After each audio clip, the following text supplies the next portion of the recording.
também querido, Dr. Sérgio Lopes, médico psiquiatra e psicoterapeuta, trabalhador do Lar Espírita Assistencial Irmão Fabiano de Cristo, diretor do Departamento de Solidariedade Humana da Associação Médico Espírita do Brasil, fundador e presidente da AME Pelotas, para expor sobre o tema Kardec, Estímulo à Renovação com Jesus.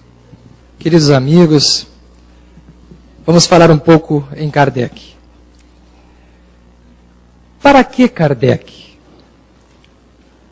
Por que Kardec?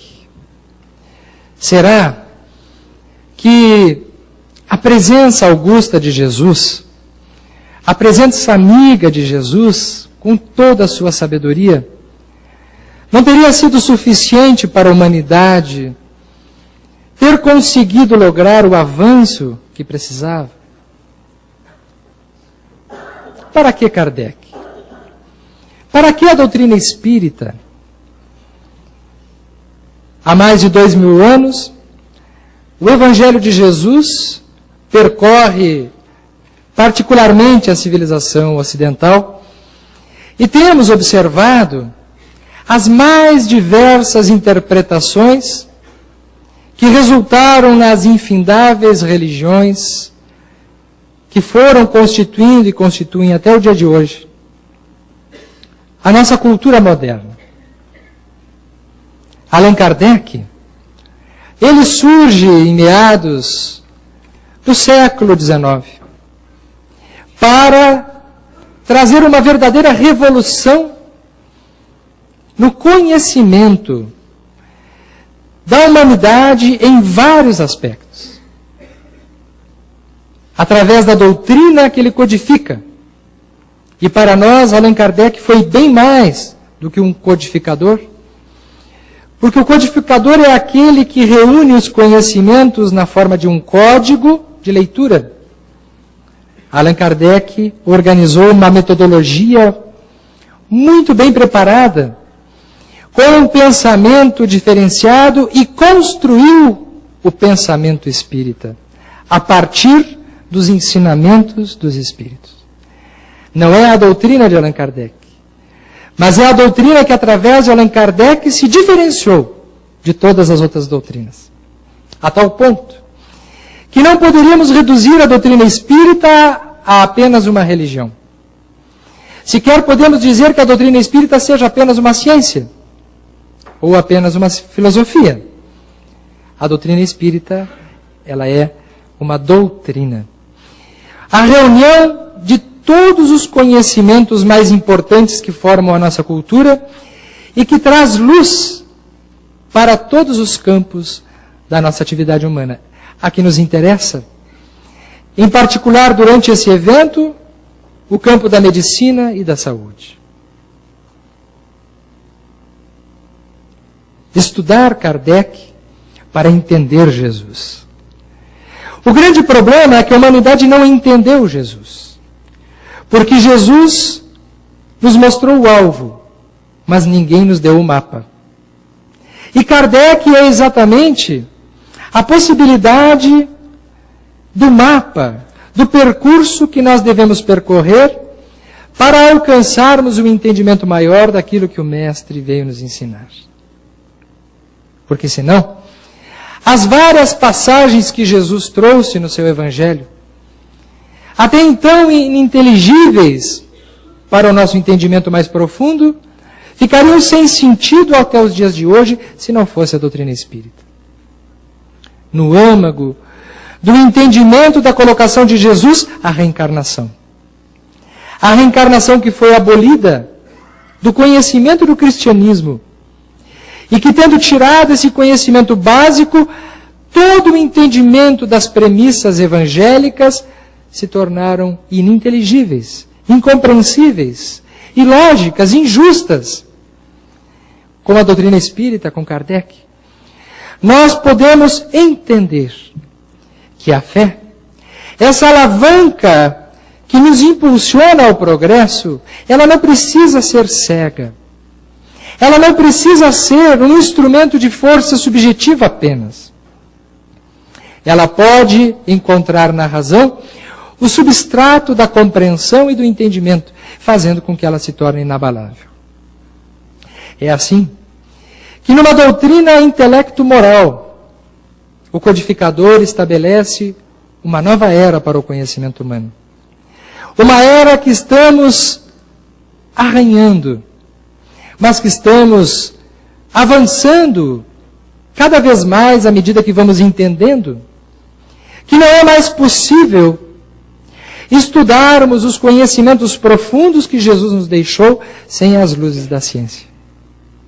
Assim como não é possível percorrermos os avanços tecnológicos e científicos sem o coração de Jesus.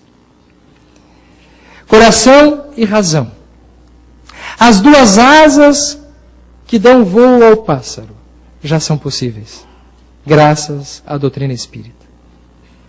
Entender Kardec, para compreender Jesus.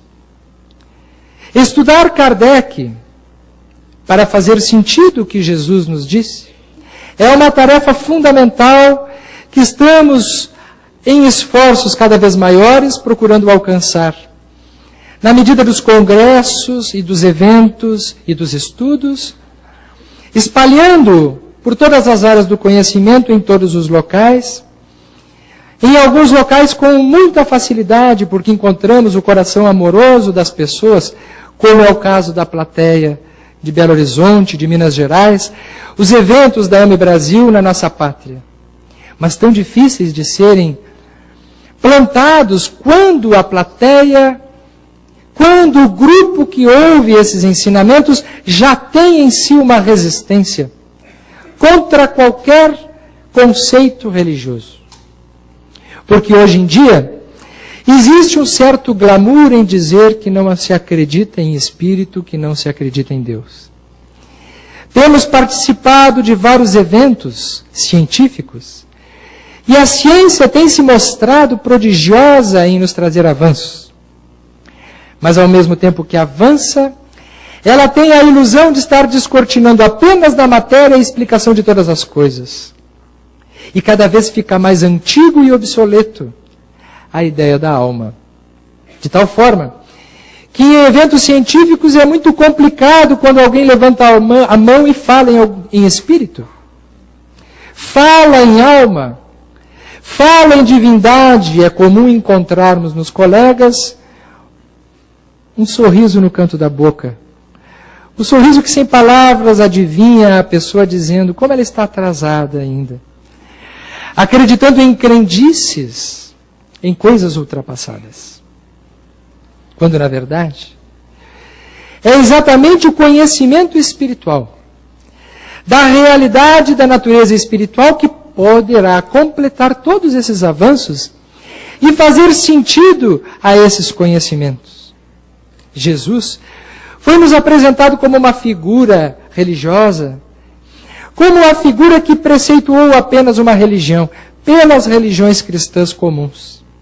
A doutrina espírita nos apresenta Jesus como uma figura modelar, não um ídolo que precisa ser adorado, mas como um ícone, pelo qual nós podemos alcançar uma visão mais profunda da vida e uma visão mais profunda de nós mesmos. Aliás, o próprio Mestre, o próprio Cristo, que é considerado pela maioria das religiões cristãs o próprio Deus, rejeitou essa classificação.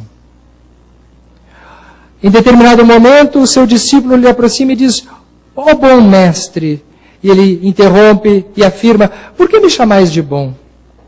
Bom é somente meu Pai que está nos céus. Mostrando claramente que ele não é Deus. Na casa de meu Pai há muitas moradas. Antes da doutrina espírita não tínhamos como entender as várias moradas da casa do Pai, como os vários planos, os mundos, os orbes e as dimensões espirituais que são habitadas pelos espíritos. É através de Kardec que fará sentido a ideia da evolução. Por que me chamais de bom, dizia Jesus? Porque ele sabia que o ponto ao qual ele chegou foi um ponto percorrido num processo evolutivo, assim como nós estamos percorrendo. E um dia nós alcançaremos na evolução os patamares de perfeição e de felicidade, de bondade, de amor, que o Mestre já atingiu. É através da doutrina espírita que nós entendemos que essas várias moradas são os planos evolutivos que nós vamos passando à medida que vamos evoluindo. Mas mais do que isso, o Espiritismo nos explica que nós não precisamos ir para um outro planeta para evoluirmos interiormente para condições melhores no nosso mundo interior. O Espiritismo irá nos mostrar que o processo de primitividade ou de grandeza pode se efetuar dentro de um mesmo planeta. As várias moradas que Jesus se referia, também queria se dizer que ele estava falando das moradas interiores, das moradas subjetivas. É quando o Espiritismo empresta à psicologia também uma nova cartografia que nos faz entender que Jesus não era apenas um mestre comum filosófico. Jesus era um médico, Jesus era um psicólogo. Jesus era capaz de trazer as luzes que estavam faltando para a humanidade e que ainda estão faltando para todos nós. Mas é Kardec quem irá nos esclarecer sobre todos esses aspectos. E vamos encontrar no Evangelho segundo o Espiritismo, ainda a respeito das moradas da casa do Pai, a classificação em diversos planos evolutivos dos planetas que existem em nosso universo. Quais sejam? Os planetas primitivos, expiações e provas, regeneração, ditosos e divinos, ou felizes ou celestes. 5 planos de moradas da casa do Pai, aonde existe todo o trabalho evolutivo que se conhece no nosso universo conhecido. Nós estamos no segundo plano, provas e expiações. Classe média baixa. Já não estamos na extrema pobreza moral da humanidade, que são os planos primitivos. Mas todos nós, mesmo aqueles que têm tanto orgulho do nome de família, que têm bastante dinheiro, classe média baixa. Nós ainda não chegamos na metade do processo, que é a regeneração. E através de Allan Kardec nós vemos os comportamentos humanos estagiando mais no princípio ou se direcionando mais no caminho evolutivo. Numa metáfora, um discípulo acompanhava o seu mestre e ele lhe pergunta: mestre, como nós podemos identificar os habitantes dos diversos planos evolutivos das moradas da casa do Pai? O mestre olha para o seu discípulo e lhe propõe um desafio. Está vendo aquele homem que está vindo na tua direção? Dá um tapa na cara dele. O discípulo armou a mão e deu um tapa na cara daquele indivíduo que estava se aproximando. O indivíduo nem pensou, nem olhou quem era. Ele devolveu o tapa no mesmo instante. Arco reflexo. Ele caiu, o mestre olhou para ele e disse: esse é primitivo. Esse é de planeta de nível primitivo. Porque nem entrou a razão. Ele recebeu a agressão e, como reação imediata, ofereceu a mesma face. A face da agressividade. Jesus dizia: oferecei a outra face. A outra face é a face da consciência. É a face de uma resposta diferente daquela que lhe é oferecida, principalmente nas agressões. Mas nos planos primitivos, quando se está muito perto dos instintos, os indivíduos desses planetas primitivos, que ainda habitam no planeta Terra, são indivíduos de reflexo. No trânsito, nas relações humanas, é a pobreza moral da humanidade. Ele se levanta, vai mais adiante, e o mestre diz assim: está vendo aquele segundo que vem se aproximando? Sim. Dá um tapa na cara desse também. E ele foi lá e deu um tapa na cara do cidadão. O cidadão olhou para ele, esperou um pouco e deu um tapa também na cara dele. Ele se recompôs um pouco, o mestre olhou e disse, esse é expiações e provas, somos nós. Porque esse já não bate na primeira, ele estuda a situação. Ele olha e vê, ele olhou para ti, se tu fosses um cara de 2 metros de altura, ele não daria o tapa. Ele só te bateu porque tu é franzininho, baixinho, pequenininho, né? E aí ele viu que não ia ter chance de apanhar mais e revidou. Esse é o expiações e provas. Somos nós, classe média baixa. Porque nós ainda funcionamos pelas leis dos instintos. Mas com a razão nós calculamos o que nos convém e o que não nos convém. É como a maior parte da humanidade vive ainda, conforme as suas conveniências. Nós já usamos a razão para dar uma impressão de evolução.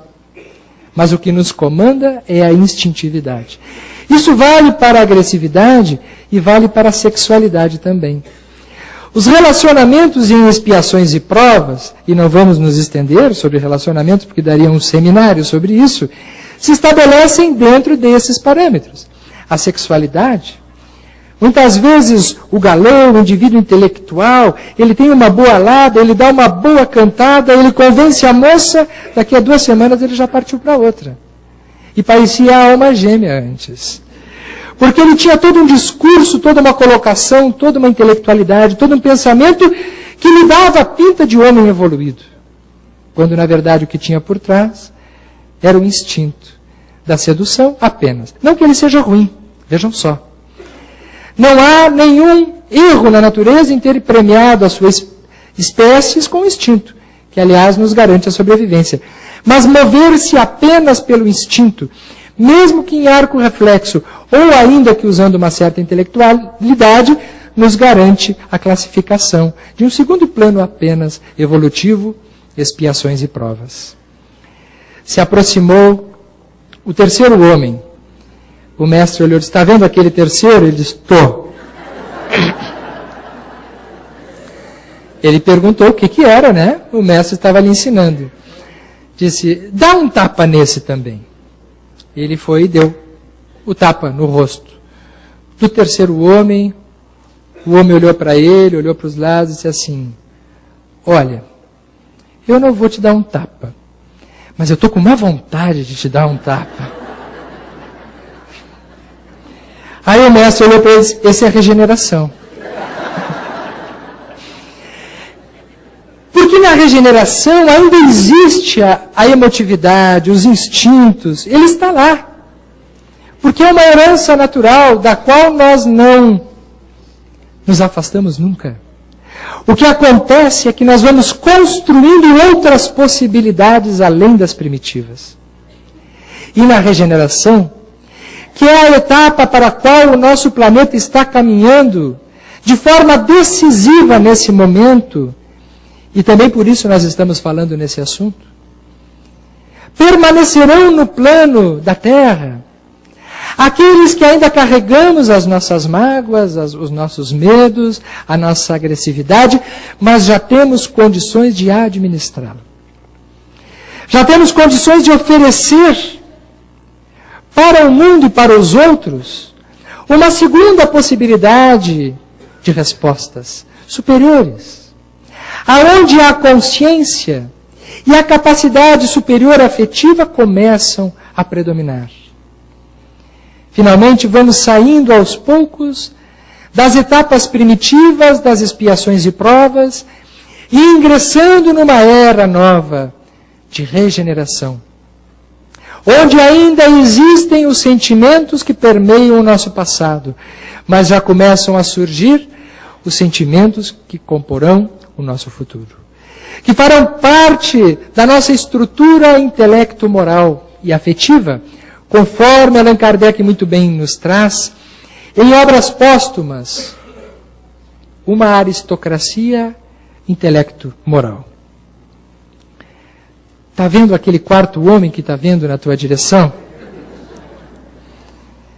Sim, dá um tapa nele.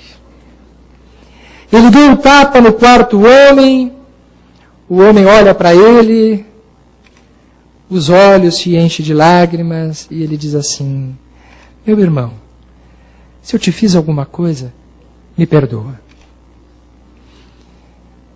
Esse é do nível dos ditosos, porque ele já cogita que provavelmente, se ele foi agredido é porque ele mereceu. E se ele mereceu, dentro dele deve nascer uma outra postura, a postura do perdão.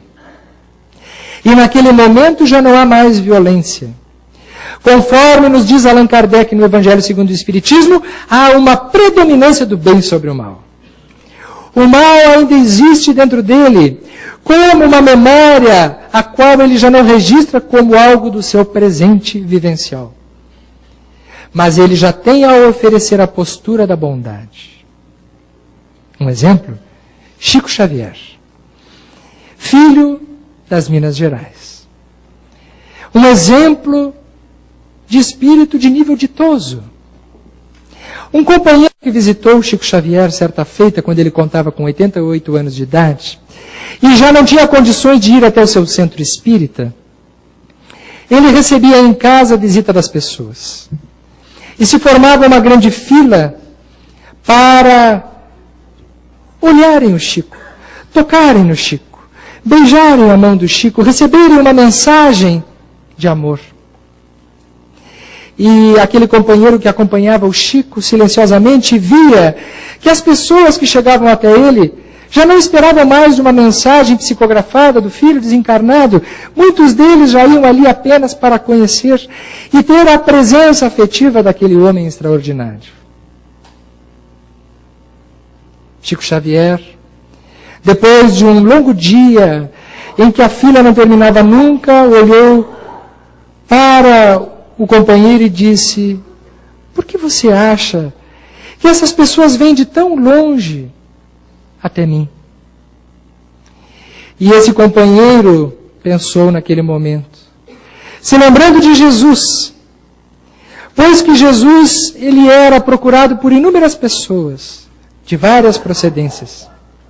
Zaqueu teria subido em cima de uma árvore para poder ter visto o Mestre. Muitos queriam tocá-lo porque sabiam que na fé, tocando o Mestre, poderiam ter a misericórdia de receber a virtude que sairia daquele Mestre para curá-lo. Então ele olha para o Chico e diz: Chico, eu acho que eles estão com saudades de Jesus. Chico guarda a informação na sua humildade e segue atendendo. Ao final do dia, Chico estava com um pouco de sangue já na boca, ressequida de tantos beijos que ele dava na mão das pessoas que o procuravam. É quando então o companheiro pergunta para o Chico: Chico, por que é que você beija a mão das pessoas? E Chico responde: porque eu não tenho mais saúde para me curvar e beijar-lhes os pés. Vem então o quinto homem. E o mestre diz assim: dá um tapa na cara desse homem. O discípulo avança, mas quando olha para os olhos daquele homem, ele não consegue agredir mais. Algo de diferente naquele homem impede a agressão. E aquele magnetismo fantástico, que faz com que cesse a agressividade, nos remete à figura do Mestre.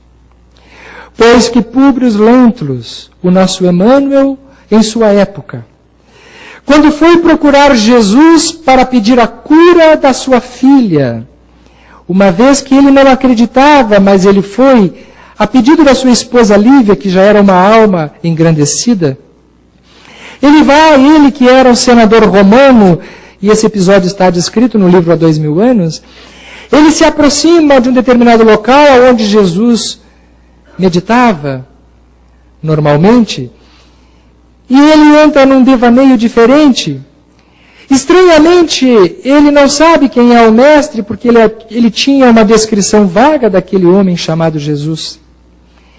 Então ele fica pensando nas coisas da sua vida, como se algo já estivesse acontecendo naquele ambiente.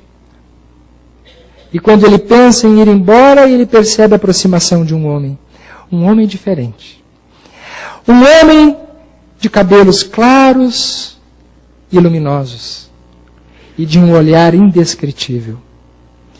Quando ele olha para esse homem, ele não consegue falar. E ele cai de joelhos. E ao cair de joelhos, ele começa a chorar copiosamente. E ele entra num conflito, pois que ele é um senador romano, falando com um homem qualquer, e naquele momento ele está de joelhos chorando. E aquele homem se apresenta como Jesus, dizendo-lhe que ele vá para casa, pois que a sua filha seria curada não por ele, que era filho do orgulho, mas pelas virtudes da sua esposa, que já havia desenvolvido a humildade. Mas que ele aproveitasse naquele momento para refletir a sua mudança, pois que os destinos futuros dependeriam muito, no seu caso, das escolhas que ele fizesse. Ele se levanta e vai embora para casa, sem ter conseguido sequer falar com Jesus.